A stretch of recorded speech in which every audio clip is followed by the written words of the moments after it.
જે મહેનત કરી હતી પરિણામ આવ્યું છે અને કોંગ્રેસ આગળમાં ગાબડું કરી નાખી પેનલ ઇતિહાસ રચી દીધો શું કહેશો?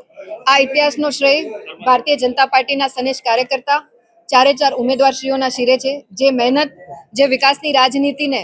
ક્યાંક પારદર્શિતા રૂપે પ્રતિપાદિત કરવા માટે જે વોર્ડ નંબર 1 માં એમને વિશ્વાસ જીતો છે. અને હું જામનગર જનતા જનાર્દન અને વોર્ડ નંબર 1 ના મારા પરિવારજનોને ખૂબ હૃદયપૂર્વકનો આભાર માનું છું કે જેમણે આ વખતે શીર્ષ નેતૃત્વ આદરણીય પ્રધાનમંત્રી શ્રી નરેન્દ્રભાઈ મોદી સાહેબની વિકાસની રાજનીતિ પસંદ કરી છે અને સક્ષમ અને મજબૂત ઉમેદવારશ્રીઓને જીતાડીને સાબિત કર્યું છે કે વોર્ડ નંબર 1 પણ જામનગર મહાનગરનો હિસ્સો છે અને વિકાસ ત્યાં પણ એટલી જ મજબૂતાઈથી એનો પડઘો સંભળાવવો જોઈએ. ત્યારે એ ખાતરી પણ વ્યક્ત કરું છું કે આવનારા સમયમાં આ વિસ્તારને સાથે રાખી અને જે ચારે ચાર જીતેલા ઉમેદવાર છે એ લોકોની વચ્ચે રહી લોકોના પ્રશ્નોને વાચા આપવાનો પૂરેપૂરો હૃદયપૂર્વકનો પ્રયત્ન કરવાનો છે. આઝાદી પછીનો ઇતિહાસ તમે રચ્યો ભાજપનો કોંગ્રેસનો. એક નંબર ખૂબ ખૂબ ખૂબ આનંદની લાગણી થાય જ્યારે તમારી ટીમ અને શીર્ષ નેતૃત્વ મજબૂત હોય, તમને સતત બેકિંગ કરતું હોય અને વિશ્વાસ, જીતનો વિશ્વાસ જ્યારે,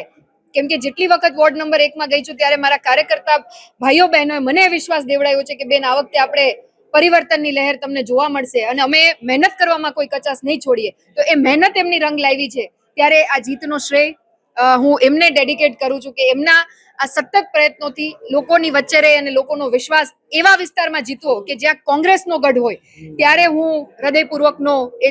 તમામ ઉમેદવાર, એમની પૂરી ટીમ અને ભારતીય જનતા પાર્ટીના સનેજ કાર્યકર્તાનો આભાર માનું છું. જનતા જનાર્દને પુનઃ વિકાસની રાજનીતિને પસંદ કરીને જે વિશ્વાસ પ્રતિપાદિત કર્યો છે, આદરણીય પ્રધાનમંત્રીશ્રીના નેતૃત્વની વાત હોય, ગુજરાતના આદરણીય મુખ્યમંત્રીશ્રીના નેતૃત્વની વાત હોય કે એવા જ અમારા પ્રદેશ અધ્યક્ષ જગદીશભાઈ વિશ્વકર્મા સાહેબના નેતૃત્વની વાત હોય, તો મક્કમ નિર્ધાર સાથે સૌના સાથે રહી અને પ્રયાસની અને વિકાસની અને વિશ્વાસની રાજનીતિમાં જનતા જનાર્દને પુનઃ જ્યારે મોહર મારી હોય ત્યારે હું તમામ ગુજરાતભરના સ્થાનિક સ્વરાજમાં જીતેલા ઉમેદવારોશ્રીઓને પુનઃ હૃદયપૂર્વકના અભિનંદન વ્યક્ત કરું છું.